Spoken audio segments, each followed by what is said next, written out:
Y hoy tenemos como invitado en la primera parte del programa a Felipe Mujica, quien es el secretario general del Movimiento al Socialismo. Luego vamos a conversar sobre el tema de migración. Vamos a tener unos invitados especiales para conversar de ese tema. Bueno, le damos la bienvenida a Felipe. Felipe, ¿cómo te va? Hola, Vladimir. Gracias por venir al programa. Bueno, Felipe, después del 20 de mayo, después de lo ocurrido el 20 de mayo, hay muchos debates en torno a si fue correcto o no fue correcto el tema de abstenerse o de participar, cualquiera de las dos cosas. Y también, bueno, mucha gente quiere centrarse en el después del 20 qué, cómo hacer para que la oposición logre encontrar algún camino, porque uno observa el panorama y esto recuerda mucho lo que pasaba con aquella vieja unidad de la izquierda, que tú debes recordar mucho, ¿no?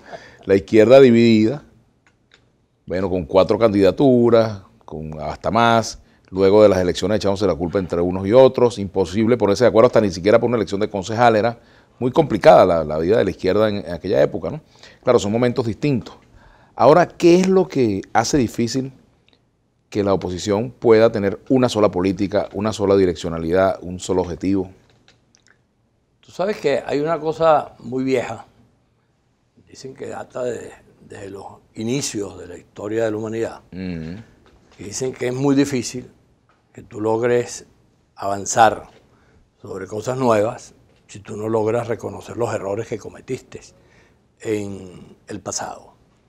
Yo creo que es evidente que, hablando solamente el tema que tiene que ver con la unidad de la oposición, mientras la oposición actúe, y vamos a hablar de la oposición en términos genéricos, hay situaciones distintas, pero podríamos decir en términos genéricos, mientras la oposición actúe como que si no hubiese pasado nada y que pone una torta del tamaño del mundo y a nadie se le ocurre decir, mira, nos equivocamos y vamos a ver de qué manera emprendemos un nuevo camino para hacer las correcciones del caso y a partir de esas correcciones entonces buscar las formas de encontrarnos, la forma de hacer los encuentros, la forma de hacer las alianzas, la forma de establecer las coincidencias.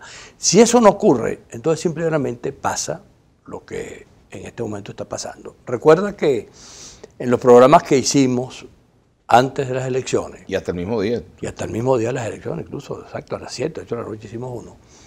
Registramos el hecho de lo que significaba el error de la política abstencionista. Viste incluso en las dos manifestaciones. Hay una política abstencionista de una parte del país político que asume eso como una manera de tratar de encontrarse con una expresión mayoritaria de los ciudadanos que al final no tienen los mismos motivos. Una cosa es lo que dicen los políticos y otra cosa es lo que siente la mayoría del país cuando rechaza tanto a los partidos opositores como a los partidos del gobierno. Son dos cosas que es importante distinguirlas. Pero más allá de eso, nosotros decíamos en aquel momento que uno de los escenarios posibles era que retornáramos al escenario del 2005, cuando se produjo la abstención y cuando al día siguiente de la abstención del 2005, nada de lo que se dijo que iba a pasar ocurrió. Bueno, aquí estamos exactamente en el mismo punto. Se produjo un resultado donde desde mi punto de vista no hay ningún ganador, porque si tú registras la votación de Maduro, es de las peores votaciones de la historia de ese sector de la sociedad en momentos electorales.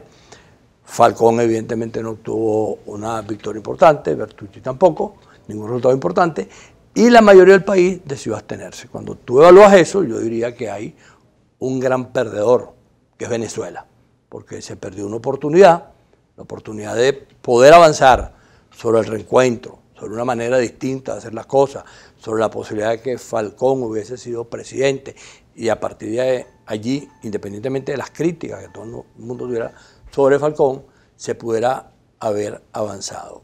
Eso no se logró. Entonces yo diría, si tú quieres producir no solamente el reencuentro de la oposición, el reencuentro del país como tal, lo primero que habría que plantearse es, bueno, vale, vamos a detenernos un momento y vamos a ver en cuántas cosas nos hemos equivocado. Y vamos a hacernos una pregunta que también la hemos hecho en este programa en distintas oportunidades. ¿Por qué un gobierno tan malo como este, con tanto rechazo que tiene este gobierno, se mantiene?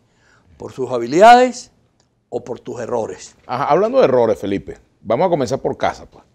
En el caso del MAS y de las fuerzas que acompañaron a Falcón, incluyamos a Falcón, Avanzada Progresista, COPEI y el resto de los movimientos que lo acompañaron, ¿en qué se equivocaron ustedes?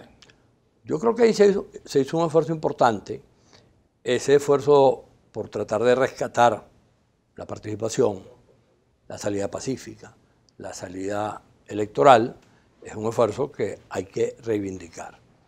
A mí me dicen que el problema principal es que no logramos, o que Falcón como candidato no logró comunicarse con la parte de la sociedad venezolana que se abstuvo y no transmitió el mensaje suficiente para eso. Yo sobre eso lo he dicho a quienes me lo han dicho de esa manera, que yo diría que estamos en presencia, visto de forma radical pero directa, sin que haya ambigüedades en el planteamiento, de si tú tienes un amigo suicida y tú a ese amigo suicida le dices, no te suicides. No te suicides porque vas a cometer un error en tu vida que no vas a poder recuperarte jamás de esa situación. Y le das todas las explicaciones y le das todos los alientos del mundo para que no se suicide y se suicida. ¿De quién es la responsabilidad? ¿Tuya o del suicida? Hay gente que es capaz de decir que fuiste tú porque no lo convenciste, cuando no tiene nada que ver una cosa con la otra. ¿Quién es el suicida, entonces? El abstencionismo, es evidente que el abstencionismo era una conducta suicida, más allá que tuviera méritos o no tuviera méritos, tuviera razones o no tuviera razones. Abstenerse, como está demostrado hoy, no nos llevó a ninguna parte. Yo no he conseguido un abstencionista. Y yo se los decía antes. Pero te pudieran responder, votar tampoco nos llevó a alguna parte. Bueno, no nos votó porque, por supuesto, si el abstencionismo se convierte en una expresión mayoritaria, ¿cómo votar va a llevarte a alguna parte? Es evidente que votar por lo menos tiene el mérito de haber insistido, de haber perseverado en la salida y de buscar algún mecanismo que hubiese permitido que hoy estuviésemos viendo a Venezuela de una manera distinta a como la estamos viendo. ¿Y por qué no, eso que muchos políticos dicen, Felipe, bueno, acompañamos al pueblo hasta en sus equivocaciones? ¿Eso es correcto? ¿No se debe hacer? No, yo creo que eso que dicen que hay que acompañar al pueblo en su experiencia, siempre será en términos políticos un debate, porque puede ser que el pueblo esté equivocado. Aquí, por ejemplo, si lo hablamos por la vía de las equivocaciones, cuando se intentó lo del 2005, no se equivocó el pueblo de manera mayoritaria, que decidió no votar y se equivocó. Cuando se convoca esta abstención no se equivoca el pueblo. Entonces es un debate político. El problema es que tú no puedes agarrar un dogma, no. El pueblo no se equivoca, no me digo. Aquí hubo una equivocación.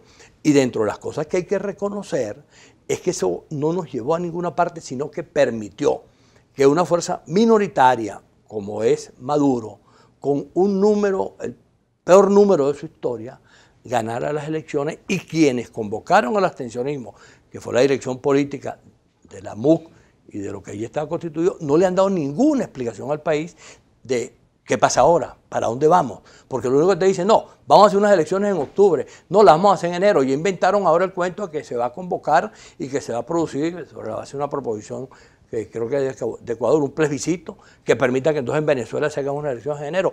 Promesas que nunca han llevado a ninguna parte y que nuevamente se repiten en este caso. Tenemos que hacer una pausa.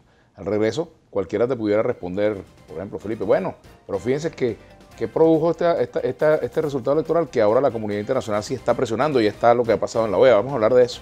Ya venimos con Felipe. Conveniente hablar de eso también. Señor.